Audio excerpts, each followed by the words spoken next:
여러분 안녕하십니까? 광주 MBC 뉴스투데이 시작합니다. 먼저 오늘의 주요 뉴스입니다.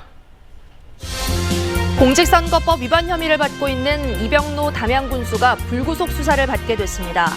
이 군수는 6일 지방선거 운동 과정에서 주민들에게 식사를 제공하고 조의금을 전달하는 등 불법 행위를 한 혐의와 변호사 비용을 대납한 혐의 등을 받고 있습니다.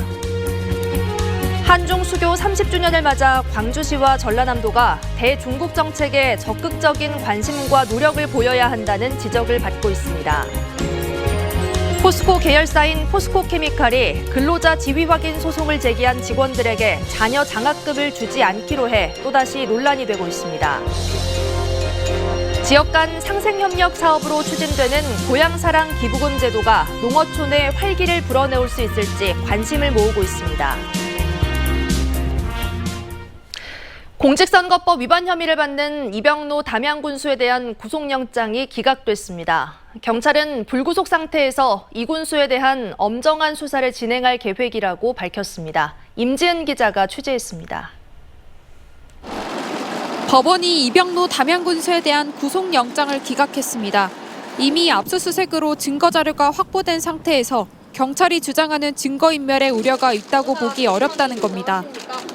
또 현지 군수 신분과 경력을 따져봤을 때 도주의 우려도 적다고 법원은 판단했습니다. 어떤 부분 소명하셨나요? 혐의 아직도 부인하시나요? 성실하게 소명했습니다. 국민분들께 하시고 싶은 말씀 성실하게 소명했습니다. 경찰도 추가로 구속영장을 신청하지 않고 불구속 상태에서 수사를 이어가겠다는 뜻을 밝혔습니다. 이 군수는 지난 6일 지방선거 과정에서 주민 80여 명에게 음식을 제공하고 지인 가족상에 조의금 20만 원을 내는 등 불법 기부 행위를 한 혐의를 받고 있습니다. 참고인을 불러 조사하는 과정에서 이 군수는 주민들의 변호사를 대리 선임해준 뒤 변호사 비용을 대신 내준 혐의도 추가로 받게 됐습니다. 이 군수가 유권자의 음식을 제공하는 데 관여한 혐의를 받는 선거운동원 2명에 대해서도 함께 구속영장이 신청됐지만 모두 기각됐습니다. 광주 전남 지역에서 6일 지방선거와 관련된 공직선거법 위반 사건은 모두 160여 건에 이릅니다. 경찰과 검찰은 선거법 위반 사건의 공소시효가 선거일로부터 6개월로 한정돼 있는 만큼 고소고발이 제기된 사건이 선거 범죄에 해당하는지 밝히기 위해 오는 11월 말까지 수사력을 집중하기로 했습니다. MBC 뉴스 임지은입니다. 조선대학교 법인 김희수 이사장이 민영돈 총장에 대한 징계 여부를 의결서를 징계위원회에 제출했습니다. 이에 따라 외부 인사와 교수, 이사회 등 9명으로 구성된 징계위원회가 일주일 뒤 징계 여부와 수위 등을 정할 것으로 전망됩니다. 조선대 법인이사회는 지난달 27일 민 총장이 무리를 일으킨 교수들을 관리 감독할 책임이 있는 단과대 학장들에 대해 징계를 제청하지 않았다는 이유로 징계 의결했습니다. 오늘 뚜렷한 비 소식은 없지만 종일 흐린 날씨가 이어지겠습니다. 현재 하늘 모습 보시면 구름이 조금 지나고 있는 상태고요. 현재 습도가 높아서 전남 내륙을 중심으로 오늘 출근길 가시거리 200m 안팎의 짙은 안개가 낄 수 있겠습니다. 기온은 어제보다 더 내림세를 보이겠습니다. 광주의 현재 기온 22도 안팎 보이고 있고요. 한낮 기온 29도로 아침 기온과 낮 기온 모두 어제보다 1, 2도가량 낮은 기온 예상됩니다. 날씨 정보였습니다. 지난해 포스코가 사내 협력업체 직원 자녀에게 장학금을 지원하기로 했다가 근로자 지위 확인 소송을 제기한 직원에게는 주지 않아 논란이 됐는데요. 최근 계열사인 포스코케미칼에서도 협력업체 직원 자녀 장학금을 두고 같은 일이 반복되고 있습니다. 유민호 기자가 취재했습니다. 포스코케미칼 협력업체에서 25년째 일하고 있는 직원입니다. 다음 달부터 대학생 자녀를 위한 장학금을 받을 수 있어 기대가 컸지만 최근 지급을 보류하겠다는 소식에 근심이 커졌습니다. 이런 저희한테는 청천벽력 같은 소리입니다. 지금 당장 학자금 대출을 금융기관 어디에서 받을란가 연차를 쓰고 찾아봐야 될 그럴 상황입니다. 포스코케미칼은 지난 5월 포항 본사에서 협력업체 18개사와 공동근로복지기금 출연 협약식을 열었습니다. 동반성장 차원에서 8대2로 함께 기금을 조성하고 임직원 자녀에게 연간 10억 원 규모 장학금을 지원하기로 한 겁니다. 규정에 따라 근속 1년만 넘으면 혜택을 받을 수 있었지만 돌연 지난주 기금 임시이사회에서 제동이 걸렸습니다. 협력업체 직원도 포스코 소속임을 확인해달라는 소송을 제기한 직원에 대해서는 장학금 지급을 유보하겠다는 겁니다. 지난 3월부터 법적 다툼을 시작한 포스코 케미칼 협력업체 직원은 광양에 있는 3개사, 노동조합원 총 172명입니다. 상생이란 기금 설립의 취지를 이행할 수 있는지 우려된다는 건데 두 노조는 장학금 지급을 틀어지고 소송 취하를 압박하려는 의도라고 주장합니다. 노동자로서 정당한 권리를 찾기 위해서 소를 제기했던 거였고 조합원들은 좀 많이 흔들리고 있죠. 당장 학자금이란 부분이 돈이 크기 때문에. 포스코 케미칼 측은 협력업체로만 구성된 기금협의회가 결정한 사항으로 특별히 내놓을 입장이 없다고 밝혔습니다. 한편 지난해 같은 논란이 벌어졌던 포스코도 아직 사내협력업체 직원 300여 명에게 장학금을 지급하지 않은 것으로 전해졌습니다. MBC 뉴스 유민호입니다. 지난 3월 고흥 해창만에서 발생한 어류 집단 폐사 사건에 대해 고흥군이 5달이 지나도록 원인 규명 조사를 시작하지 않은 것으로 드러났습니다. 고흥군은 태양광 사업자 측이 세척제를 사용했다고 단정할 수는 없다면서 태양광 패널 공사를 재개해줘 논란이 일고 있습니다. 강서영 기자의 보도입니다. 지난 3월 어류 집단 폐사가 발생했던 고흥 해창만 일대. 주민들은 수상 태양광 패널에 묻은 조류 분변을 세척하는 과정에서 어류 폐사가 발생했다고 주장했는데 그 과정에서 해창만과 어류의 혈액 속 세척제 성분 ABS의 농도값이 기준치를 최고 4,288배 초과한 것으로 드러나 세척제 사용 의혹이 일기도 했습니다. 말 그대로 세제예요. 주방세제. 그쪽에서는 안 썼다 그랬는데 물에서 나왔다는 얘기는 썼을 가능성이 매우 높다. 반면 주민들이 주장했던 세척제 성분을 조사 의뢰조차 하지 않은 채 폐사 원인 불명 판정을 내렸던 고흥군. 부실 조사 논란이 일자 고흥군은 연구 용역을 발주해 폐사 원인을 규명하고 해창만 일대 환경조사를 실시하겠다고 밝혔지만 사건 발생 5달이 지난 지금까지 연구 용역 조사는 시작조차 하지 않은 것으로 드러났습니다. 주민들은 군이 원인 규명에 의지가 없다며 분통을 터뜨렸습니다. 물고기 죽은 지가 지금 벌써 6개월이 지나서 지금 조사를 한다고 한들 뭐 시료가 있습니까? 뭐가 합니까? 아무것도 없잖아요. 그 사이 고흥군은 공사 재개 명령을 내렸고 현재 해창만에서는 아무 일도 없었던 듯 크레인과 수십 명의 인부들이 분주하게 태양광 패널을 설치하고 있습니다. 폐사 원인도 모른 채 공사를 지켜봐야 하는 주민들은 폐사 피해가 재발하는 건 아니냐며 착잡한 심정을 밝혔습니다. 여기 있는 사람들은 목숨줄하고 똑같으니까요.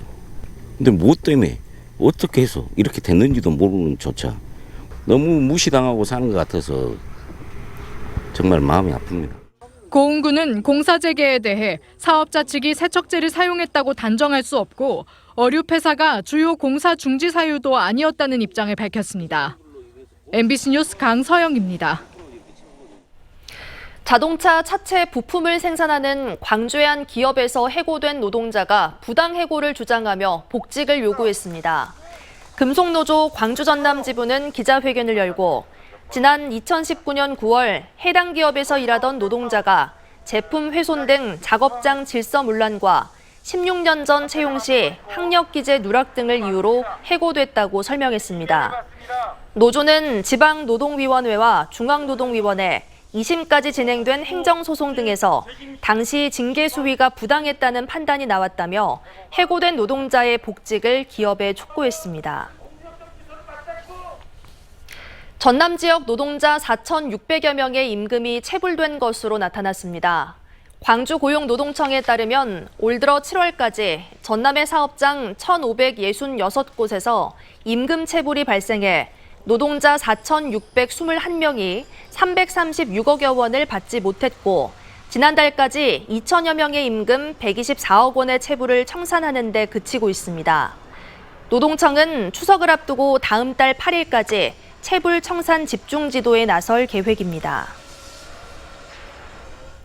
전남 지역 소규모 사업장에 대한 환경 개선이 필요하다는 지적이 제기됐습니다.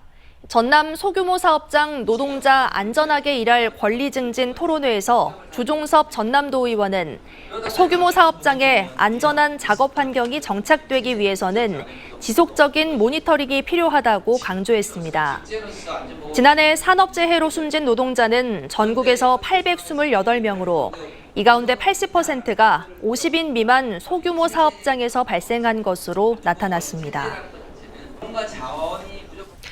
보육원에서 자라온 20대 청년이 숨진 채 발견돼 경찰이 수사에 나섰습니다. 광주 광산경찰서에 따르면 어제 아침 7시쯤 광주 광산구 우산동의 한 아파트 화단에서 20살 여성이 숨진 채 발견됐습니다. 경찰은 최근 친구의 죽음과 생활고 등으로 처지를 비관하는 내용이 담긴 유서를 발견했다며 이 여성이 스스로 목숨을 끊은 것으로 보고 정확한 사망 경위를 조사하고 있습니다.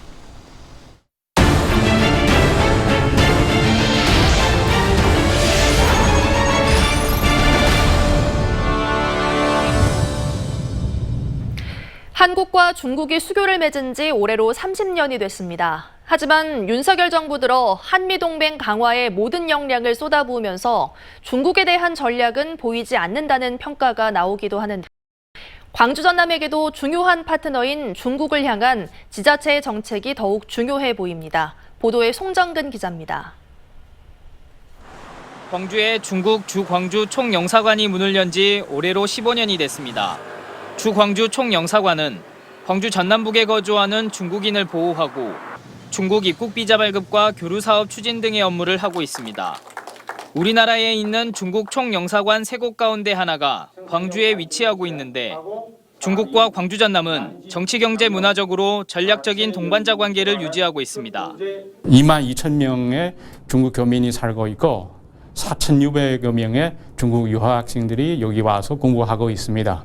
중한 관계하고 비슷하게 우리 지역에서도 이 질적으로 양적으로 중국과의 관계를 발전했다고 볼 수가 있습니다.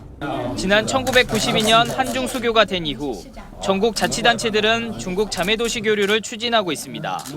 광주시는 광저우와 전라남도는 저장성과 자매결연을 맺는 등 19개 도시와 활발히 교류를 이어오고 있습니다. 전남은 국제협력관시를 중심으로 우호 활동을 강화했고 전남의 농수산물과 공산품을 중국으로 수출해 지난해 112억 불의 수출액을 달성했습니다. 광주의 경우 민선 6, 7기에서 대중국 한류 관광기반 구축 등 차이나 프렌들리를 표방하며 한때 친중국 정책에 집중하기도 했습니다. 하지만 전담부서조차 없는 광주는 뚜렷한 성과를 내지 못하는 등 상대적으로 중국과의 교류에 아쉬움을 남겼습니다. 윤석열 정부가 대일본 관계 개선이나 미국 일변도 외교로 흐르고 있는 가운데 광주 전남 자치단체의 대중국 정책이 더욱 중요해졌습니다. 사드 사태 이후로 일시적으로 나빠진 이 중한 관계에 우리가 부안해동할 필요가 없고 양국 국민들은 서로 당장 목전의 이익에 연연하지 않는 마음을 연 진실한 우정을 계속 확대해 나갈 필요가 있습니다. 수교를 맺은 이후 30년 동안 끈끈한 우호 교류를 이어온 한국과 중국, 광주 전남도 대중국 수출입을 확대하는 등 이제는 때려야 뗄 수 없는 관계가 된 만큼 민관을 중심으로 중국과 활발한 교류 협력을 이어가야 한다는 목소리가 커지고 있습니다. MBC 뉴스 송정근입니다. 한중 수교 30주년을 맞아 광주 전남과 중국의 우호 협력을 기념하는 행사가 열렸습니다. 주 광주 중국 총영사관 주최로 호남대학교에서 개최된 한중 수교 30주년 기념 리셉션에는 장청강 총영사와 강기정 광주시장 등 200여 명이 참석해 한중 간 교류와 협력의 30년을 축하했습니다. 이 자리에서 광주 MBC는 정율성 동요제를 통해 한중 어린이 문화교류에 이바지한 공로로 주한 중국 대사 감사패를 받았습니다. 네, 감사합니다. 광주 출신의 작곡가 정율성 선생은 중국 3대 음악가로 추앙받고 있죠. 정율성 선생의 예술혼을 기리는 정율성 동요제는 한국과 중국 어린이 문화교류의 장으로 자리매김했는데요. 정율성 동요제에 지나온 발자취를 영상으로 담아봤습니다. 우리의 생활 행복해요. 공부하는 우리 즐거워라. 고마워요 사랑하는